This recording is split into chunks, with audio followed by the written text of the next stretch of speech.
श्रीमद्भागवत महापुराणम प्रथमः स्कंधः अथ प्रथमोऽध्यायः। श्री सूत जी से शौनकादि ऋषियों का प्रश्न। मंगलाचरण। जिससे इस जगत की सृष्टि, स्थिति और प्रलय होते हैं, क्योंकि वह सभी सद्रूप पदार्थों में अनुगत है और असत पदार्थों से पृथक है, जड़ नहीं चेतन है, परतंत्र नहीं स्वयं प्रकाश है, जो ब्रह्म अथवा हिरण्यगर्भ नहीं, प्रत्युत उन्हें अपने संकल्प से ही जिसने उस वेद ज्ञान का दान किया है, जिसके संबंध में बड़े बड़े विद्वान भी मोहित हो जाते हैं। जैसे तेजोमय सूर्य रश्मियों में जल का, जल में स्थल का और स्थल में जल का भ्रम होता है, वैसे ही जिसमें यह त्रिगुणमयी जागृत, स्वप्न, सुषुप्ति रूपा सृष्टि मिथ्या होने पर भी अधिष्ठान सत्ता से सत्यवत प्रतीत हो रही है, उस अपनी स्वयं प्रकाश ज्योति से सर्वदा और सर्वथा माया और माया कार्य से पूर्णतः मुक्त रहने वाले परम सत्य रूप परमात्मा का हम ध्यान करते हैं। महामुनि व्यासदेव के द्वारा निर्मित इस श्रीमद्भागवत महापुराण में मोक्ष पर्यंत फल की कामना से रहित परम धर्म का निरूपण हुआ है। इसमें शुद्धांतःकरण सत्पुरुषों के जानने योग्य उस वास्तविक वस्तु परमात्मा का निरूपण हुआ है, जो तीनों पापों का जड़ से नाश करने वाली और परम कल्याण देने वाली है। अब और किसी साधन या शास्त्र से क्या प्रयोजन? जिस समय भी सुकृति पुरुष इसके श्रवण की इच्छा करते हैं, ईश्वर उसी समय अविलंब उनके हृदय में आकर बंदी बन जाता है। रस के मर्मज्ञ भक्तजन, यह श्रीमद् भागवत वेद रूप कल्प वृक्ष का पका हुआ फल है।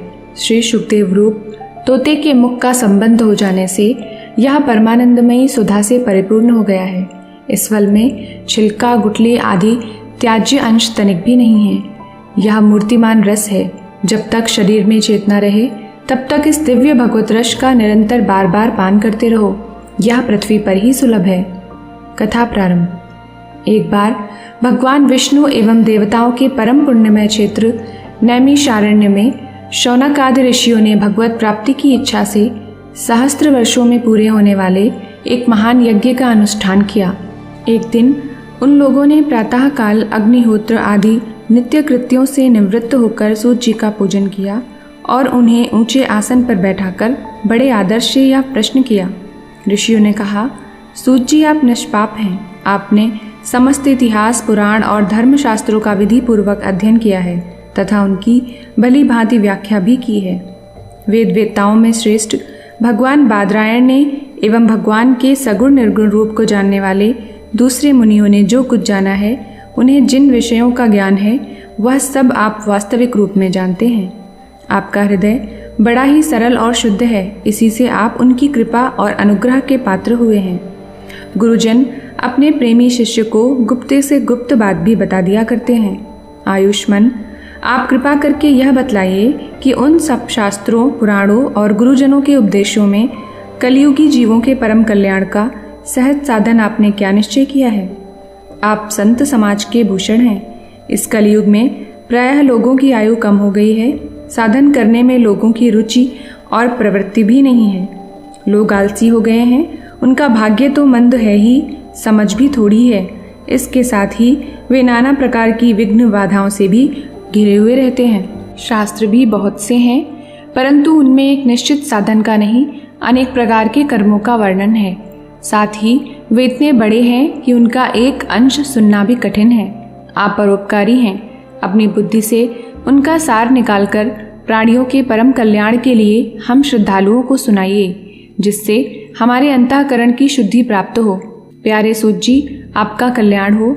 आप तो जानते ही हैं कि यदुवंशियों के रक्षक भक्त वत्सल भगवान श्री कृष्ण वसुदेव की धर्मपत्नी देवकी के गर्भ से क्या करने की इच्छा से अवतीर्ण हुए थे। हम उसे सुनना चाहते हैं। आप कृपा करके हमारे लिए उसका वर्णन कीजिए, क्योंकि भगवान का अवतार जीवों के परम कल्याण और उनकी भगवत प्रेममयी समृद्धि के लिए ही होता है। यह जीव जन्म मृत्यु के घोर चक्र में पड़ा हुआ है। इस स्थिति में भी यदि वह कभी भगवान के मंगलमय नाम का उच्चारण कर ले, तो उसी क्षण उससे मुक्त हो जाए, क्योंकि स्वयं भय भी भगवान से डरता रहता है। सूत जी, परम विरक्त और परम शांत मुनिजन भगवान के श्री चरणों की शरण में ही रहते हैं। अतएव उनके स्पर्श मात्र से संसार के जीव तुरंत पवित्र हो जाते हैं। इधर गंगा जी के जल का बहुत दिनों तक सेवन किया जाए तब कहीं पवित्रता प्राप्त होती है। ऐसे पुण्यात्मा भक्त जिनकी लीलाओं का गान करते रहते हैं, उन भगवान का कलिमलहारी पवित्र यश, भला आत्मशुद्धि की इच्छा वाला ऐसा कौन मनुष्य होगा जो श्रवण ना करे। वे लीला से ही अवतार ग्रहण करते हैं। नारद आदि महात्माओं ने उनके उदार कर्मों का गान किया है। हम श्रद्धालुओं के प्रति आप उनका वर्णन कीजिए। बुद्धिमान सूत जी, सर्वसमर्थ प्रभु अपनी योग माया से स्वच्छंद लीला करते हैं। आप उन श्री हरि की मंगलमयी अवतार कथाओं का अब वर्णन कीजिए। पुण्य कीर्ति भगवान की लीला सुनने से हमें कभी भी तृप्ति नहीं हो सकती, क्योंकि रसज्ञ श्रोताओं को पद पद पर भगवान की लीलाओं में नए नए रस का अनुभव होता है। भगवान श्री कृष्ण अपने को छिपाए हुए थे। लोगों के सामने ऐसी चेष्टा करते थे मानो कोई मनुष्य हो, परंतु उन्होंने बलराम जी के साथ ऐसी लीलाएं भी की हैं, ऐसा पराक्रम भी प्रकट किया है जो मनुष्य नहीं कर सकते। कलयुग को आया जानकर इस वैष्णव क्षेत्र में हम दीर्घकालीन सत्र का संकल्प करके बैठे हैं। श्री हरि की कथा सुनने के लिए हमें अवकाश प्राप्त है। यह कलयुग अंतःकरण की पवित्रता और शक्ति का नाश करने वाला है। इससे पार जाना कठिन है। जैसे समुद्र से पार जाने वालों को कर्णधार मिल जाए, उसी प्रकार इससे पार पाने की इच्छा रखने वाले हम लोगों से ब्रह्म ने आपको मिलाया है। धर्मरक्षक ब्राह्मण भक्त योगेश्वर भगवान श्री कृष्ण के अपने धाम में पधारे जाने पर धर्म ने अब किसकी शरण ली है, यह बताइए। इति श्रीमद् भागवते महापुराणे पारमहंस्यां संहितायां प्रथम स्कंधे नैमिषीयोपाख्याने प्रथमोऽध्याय। अथ द्वितीयोऽध्यायः भगवत कथा और भगवत भक्ति का महात्म्य। श्री व्यास जी कहते हैं, शौनक आदि ब्रह्मवादी ऋषियों के ये प्रश्न सुनकर रोमहर्षण के पुत्र उग्रश्रवा को बड़ा ही आनंद हुआ। उन्होंने ऋषियों के इस मंगलमय प्रश्न का अभिनंदन करके कहना आरंभ किया। सूत जी ने कहा, जिस समय श्री सुखदेव जी का यज्ञोपवीत संस्कार भी नहीं हुआ था, सुतराम लौकिक वैदिक कर्मों के अनुष्ठान का अवसर भी नहीं आया था, उन्हें अकेले ही संन्यास लेने के उद्देश्य से जाते देखकर उनके पिता व्यास जी विरह से कातर होकर पुकारने लगे, बेटा बेटा। उस समय तन्मय होने के कारण श्री सुखदेव जी की ओर से वृक्षों ने उत्तर दिया, ऐसे सबके हृदय में विराजमान श्री सुखदेव मुनि को मैं नमस्कार करता हूँ। यह श्रीमद् भागवत अत्यंत गोपनीय रहस्यात्मक पुराण है।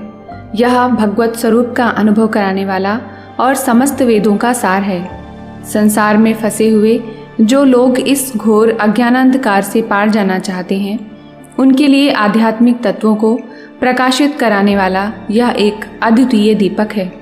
वास्तव में उन्हीं पर करुणा करके बड़े बड़े मुनियों के आचार्य श्री सुखदेव जी ने इसका वर्णन किया है। मैं उनकी शरण ग्रहण करता हूँ।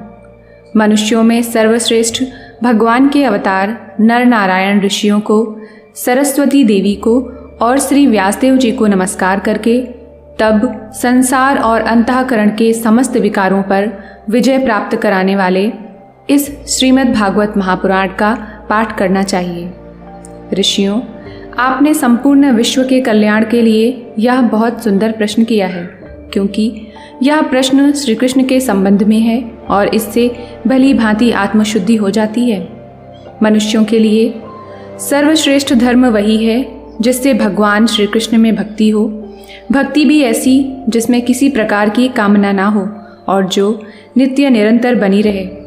ऐसी भक्ति से हृदय आनंद स्वरूप परमात्मा की उपलब्धि करके कृतकृत्य हो जाता है। भगवान श्री कृष्ण में भक्ति होते ही, अनन्य प्रेम से उनमें चित्त जोड़ते ही निष्काम ज्ञान और वैराग्य का आविर्भाव हो जाता है। धर्म का ठीक ठीक अनुष्ठान करने पर भी यदि मनुष्य के हृदय में भगवान की लीला कथाओं के प्रति अनुराग का उदय न हो तो वह निराश्रम ही श्रम है। धर्म का फल है मोक्ष। उसकी सार्थकता अर्थ प्राप्ति में नहीं है। अर्थ केवल धर्म के लिए है। भोग विलास उसका फल नहीं माना गया है। भोग विलास का फल इंद्रियों को तृप्त करना नहीं है। उसका प्रयोजन है केवल जीवन निर्वाह। जीवन का फल भी तत्व जिज्ञासा है। बहुत कर्म करके स्वर्ग आदि प्राप्त करना उसका फल नहीं है। तत्ववेत्ता लोग ज्ञाता और ज्ञेय के भेद से रहित अखंड अद्वितीय सच्चिदानंद स्वरूप ज्ञान को ही तत्व कहते हैं। उसी को कोई ब्रह्म, कोई परमात्मा और कोई भगवान के नाम से पुकारते हैं। श्रद्धालु मुनिजन भागवत श्रवण से प्राप्त ज्ञान, वैराग्य, युक्ति, भक्ति से अपने हृदय में उस परम तत्व रूप परमात्मा का अनुभव करते हैं। शौनक आदि ऋषियों, यही कारण है कि अपने अपने वर्ण तथा आश्रम के अनुसार मनुष्य जो धर्म का अनुष्ठान करते हैं उसकी पूर्ण सिद्धि इसी में है कि भगवान प्रसन्न हो। इसलिए एकाग्र मन से भक्तवत्सल भगवान का ही नित्य निरंतर श्रवण, कीर्तन, ध्यान और आराधन करना चाहिए। कर्मों की गांठ बड़ी कड़ी है। विचारवान पुरुष भगवान के चिंतन की तलवार से उस गांठ को काट डालते हैं। तब भला ऐसा कौन मनुष्य होगा जो भगवान की लीला कथा में प्रेम ना करे। शौनक आदि ऋषियों, पवित्र तीर्थों का सेवन करने से महत् सेवा, तदंतर श्रवण की इच्छा, फिर श्रद्धा, तत्पश्चात भगवत कथा में रुचि होती है। भगवान श्री कृष्ण के यश का श्रवण और कीर्तन दोनों पवित्र करने वाले हैं। वे अपनी कथा सुनने वालों के हृदय में आकर स्थित हो जाते हैं और उनकी अशुभ वासनाओं को नष्ट कर देते हैं, क्योंकि वे संतों के नित्य सुहृद हैं। जब श्रीमद् भागवत अथवा भगवत भक्तों के निरंतर सेवन से अशुभ वासनाएं नष्ट हो जाती हैं, तब पवित्र कीर्ति भगवान श्री कृष्ण के प्रति स्थायी प्रेम की प्राप्ति होती है। तब रजोगुण और तमोगुण के भाव, काम और लोभ आदि शांत हो जाते हैं और चित्त इनसे रहित होकर सत्व गुण में स्थित एवं निर्मल हो जाता है। इस प्रकार भगवान की प्रेममयी भक्ति से जब संसार की समस्त आसक्तियां मिट जाती हैं, हृदय आनंद से भर जाता है, तब भगवान के तत्व का अनुभव अपने आप हो जाता है। हृदय में आत्मस्वरूप भगवान का साक्षात्कार होते ही हृदय की ग्रंथि टूट जाती है, सारे संदेह मिट जाते हैं और कर्म बंधन छीड़ हो जाता है। इसी से बुद्धिमान लोग नित्य निरंतर बड़े आनंद से भगवान श्री कृष्ण के प्रति प्रेम भक्ति करते हैं, जिससे आत्म प्रसाद की प्राप्ति होती है। प्रकृति के 3 गुण हैं, सत्व, रज और तम। इनको स्वीकार करके इस संसार की स्थिति, उत्पत्ति और प्रलय के लिए एक अद्वितीय परमात्मा ही विष्णु, ब्रह्मा और रुद्र, ये 3 नाम ग्रहण करते हैं। फिर भी मनुष्यों का परम कल्याण तो सत्वगुण स्वीकार करने वाले श्री हरि से ही होता है। जैसे पृथ्वी के विकार लकड़ी की अपेक्षा धुआं श्रेष्ठ है और उससे भी श्रेष्ठ है अग्नि, क्योंकि वेदोक्त यज्ञ यागादि के द्वारा अग्नि सद्गति देने वाला है। वैसे ही तमोगुण से रजोगुण श्रेष्ठ है और रजोगुण से भी सत्वगुण श्रेष्ठ है, क्योंकि यह भगवान का दर्शन कराने वाला है। प्राचीन युग में महात्मा लोग अपने कल्याण के लिए विशुद्ध सत्व में भगवान विष्णु की ही आराधना किया करते थे। अब भी जो लोग उनका अनुसरण करते हैं वे उन्हीं के समान कल्याण भाजन होते हैं। जो लोग इस संसार सागर से पार जाना चाहते हैं वे यद्यपि किसी की निंदा तो नहीं करते, न किसी में दोष ही देखते हैं, फिर भी घोर रूप वाले तमोगुणी, रजोगुणी, भैरव आदि भूतपतियों की उपासना न करके सत्वगुणी विष्णु भगवान और उनके अंश कला स्वरूपों का ही भजन करते हैं। परंतु जिसका स्वभाव रजोगुणी अथवा तमोगुणी है वे धन, ऐश्वर्य और संतान की कामना से भूत, पितर और प्रजापतियों की उपासना करते हैं, क्योंकि इन लोगों का स्वभाव उनसे मिलता जुलता होता है। वेदों का तात्पर्य श्री कृष्ण में ही है, यज्ञों के उद्देश्य श्री कृष्ण ही हैं। योग श्री कृष्ण के लिए ही किए जाते हैं और समस्त कर्मों की परिसमाप्ति श्री कृष्ण में ही होती है। ज्ञान से ब्रह्म स्वरूप श्री कृष्ण की ही प्राप्ति होती है। तपस्या श्री कृष्ण की प्रसन्नता के लिए ही की जाती है।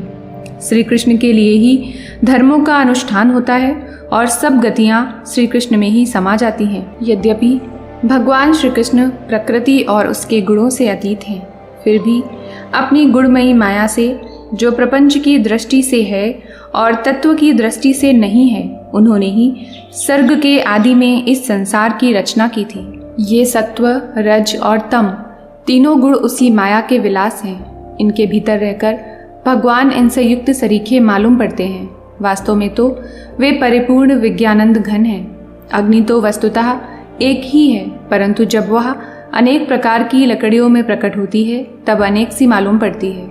वैसे ही सबके आत्मरूप भगवान तो एक ही हैं, परंतु प्राणियों की अनेकता से अनेक जैसे जान पड़ते हैं। भगवान ही सूक्ष्म भूत, तन्मात्रा, इंद्रिय तथा अंतःकरण आदि गुणों के विकारभूत भावों के द्वारा नाना प्रकार की योनियों का निर्माण करते हैं और उनमें भिन्न भिन्न जीवों के रूप में प्रवेश करके उन योनियों के अनुरूप विषयों का उपभोग करते कराते हैं। वे ही संपूर्ण लोगों की रचना करते हैं और देवता, पशु, पक्षी, मनुष्य आदि योनियों में लीलावतार ग्रहण करके सत्वगुण के द्वारा जीवों का पालन पोषण करते हैं। इति श्रीमद्भागवते महापुराणे पारमहंस्यायां संहितायां प्रथम स्कंधे नैमिषीयोपाख्याने द्वितीयो अध्यायः।